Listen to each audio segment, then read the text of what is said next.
ஆண்டவராகிய இயேசு கிறிஸ்துவின் விலையேறப்பெற்ற பரிசுத்தமுள்ள நாமத்தில் அன்பின் வாழ்த்துக்கள்.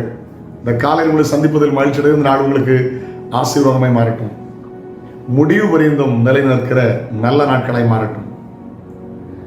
நல்ல ஒரு சம்பவம் ஞாபகம் வருகிறது. ரோமர் பீரியட்ல ரோம அரசாங்கம் நடந்து கொண்டிருந்த போது மன்னரை கடவுளாய் கும்பிட வேண்டும். இது எகிப்திலும் இருந்தது. எகிப்துனா பார்வோனை கடவுளாக கும்பிடணும், ரோம பேரரசுலையும் கடவுளாக கும்பிடணும். ஒரு நல்ல பிஷப் இருந்தார், 86 வயது, 1500 கிபி 156 கிபி 156 பிஷப் போலிகார்ப் சரித்திரத்தில் இருக்கிறது. பிஷப் போலிகார்ப் அவர் பேர், பிஷப் போலிகார்ப். அவரை ராஜாவை கும்பிடலைங்கிற ஒரு ஒரு ஒரு கட்டளை வந்ததுனால ராஜாவை கும்பிடலைங்கிற கட்டாயத்தில் ராஜா முன்னால் கொண்டு நிறுத்தினாங்க.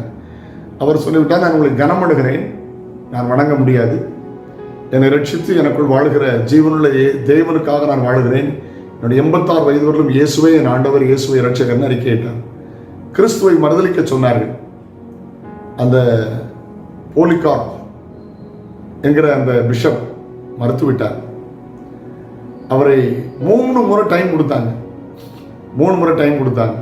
அவருக்கு தெரியும், மிருகங்கள் இருக்கிற கூண்டில் அடைத்து கொள்ளுவார்கள், எழுதி எரித்து கொள்வார்கள் தெரியும். 3 முறையும் சொல்லிவிட்டார். பவுல் சொன்ன வசனங்களை அவர் ஞாபகம் இருந்தார். மரணம் நேரிடுகிறதா இருந்தால் ஆமேன், கிறிஸ்துவின் அன்பை விட்டனை பிரிப்பவன் யார்? ஆமேன் என்று ரோமர் 8ஆம் அதிகாரத்திலே சொல்லப்பட்ட வசனத்தை சொல்லி கடைசியை எரித்து கொண்டு விட்டார். இன்றைக்கு வரைக்கும் பேசுகிறோம். கிறிஸ்தவ வாழ்க்கை என்று சொல்கிறது ஏதோ லாபகரமாக எல்லாம் இருக்கும்போது, சந்தோஷமாக இருக்கும்போது அல்ல. முடிவு வரைந்த ஒன்று உன்னுடைய வாழ்க்கையின் முடிவு இல்லது ஏசப்பாவினுடைய வருகை. அது வரலும் முடிவு வரைந்தம் நிலை நிற்கிறவனே ரட்சிக்கப்படுவார். அழகா வச்சிருக்க பார்த்தீங்களா? 13 மார்க். உன் ஞாபகத்தில் இருக்கிறது, முடிவு வரைந்தம் நிலை நிற்பவனை ரட்சிக்கப்படுவார். அல்லேலூயா. முடிவு வரைந்தம் உறுதியாருங்க. கர்த்தர் உங்களை ஆசீர்வதிப்பார். இடைப்பட்ட நாட்கள் உங்களுக்கு ஆசீர்வாதமாயிருக்கும், நன்மையாயிருக்கும், உயர்வாயிருக்கும், செழிப்பாயிருக்கும். இந்த மாதம் அப்படிப்பட்ட நல்ல நாட்களாய் மாறட்டும். ஜெபிப்போமா? தகப்பனே, இயேசுவின் நாமத்தில் ஆண்டவரே, இந்த காலை நேரத்தில் பிள்ளைகளை ஆசீர்வதித்து ஜெபிக்கிறேன். ஆரம்பிச்சுட்டாங்க, ஆவியில் ஆரம்பிச்சு மாம்சத்தில் முடிஞ்சிடக்கூடாது. முடிவு வரைந்தும் நிலைத்திருக்க கிருபைதான். இந்த போலிகார்ப் ஆண்டவரே, அந்த பரிசுத்தவான் ஆண்டவர் எரித்து கொல்லப்பட்டாலும் 86 வயதிலும் கிறிஸ்துவை மறுதலிக்கவில்லையே, அப்படிப்பட்ட உணர்வை உறுதி எங்களுக்கு தார். இயேசுவின் நாமத்தில் ஜெபங்கள் பிதாவே, ஆமென், ஆமென். நாளை உங்களை சந்திக்கிறேன்.